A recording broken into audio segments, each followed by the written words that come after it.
wherever you may be.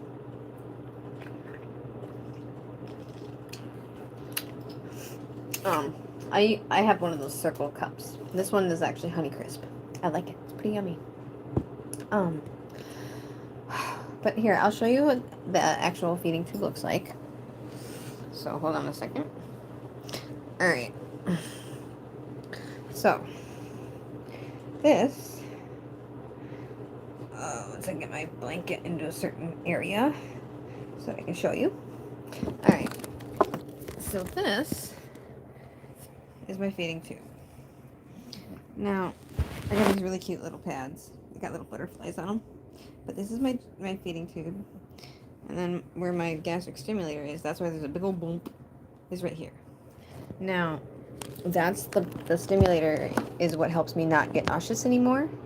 Helps me to not throw up because of food staying in my stomach too long. What happens is my stomach is slowed because the vagus nerve is paralyzed in my stomach. It goes from your back of your brain, like kind of, and it controls the motility of your tummy and stuff.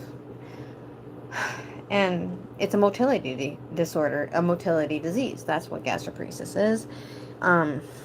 It's stomach paralysis. And yeah, there's actually a shirt that I kind of want to get, and I thought it was so cool. I'm not used to, by the way, doing a YouTube, so if I seem awkward, I'm so sorry. I have ADHD and autism spectrum disorder, so I'm trying very hard to be used to this, sharing myself.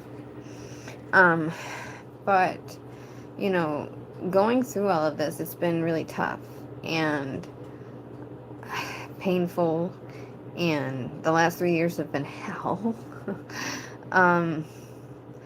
And I've been a fighter through it all. And there's a shirt, like I said, I want to get, and it says, "My stomach may be paralyzed, but my mouth isn't."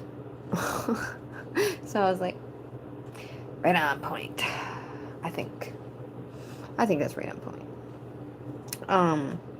But if there's anybody out there that really wants to ask me questions about, since, I've been going through this and had the gastric emptying study, which is the state-of-the-art actual way to diagnose somebody with gastroparesis. It's one of the only ways. Basically the only way. And every test I've had besides the gastric emptying study, which I've had, everything said, yes, you have gastroparesis. And I have it quite severe. I had it over 45 to 50% left in my stomach after 4 hours. After 4 hours, you're supposed to only have, you're supposed to have like 90% of your food digested into your intestines. Mine was not. It was still in my stomach. I had at least almost 50% left in my stomach yet. That's why I get bloated. That's why I hurt all the time.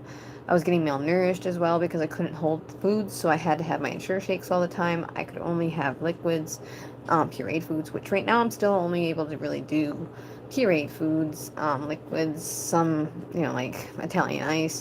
I can do some solids, just within reason, low fiber. I have to do dairy free because I'm lactose intolerant now. I have to be very well, I have to chew very well, make sure it's very well chewed. Constipation is a big issue with having gastroparesis. Bezors can happen. You don't die from the disease technically, but you can die from complications from it, like malnourishment, stuff like that. If you have to have a feeding tube like me, that can actually increase your mortality rate the longer you need one, like a J tube, for instance, like me.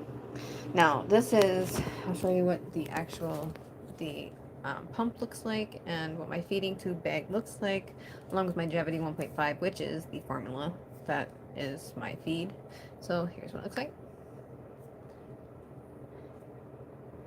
Right here, I'm at 25 milliliters per hour.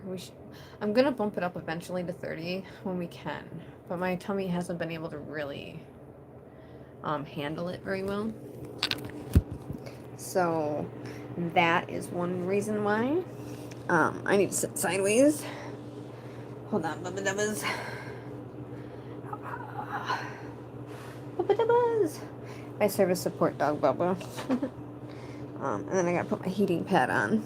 So if you'd like to, you can, put a comment down below.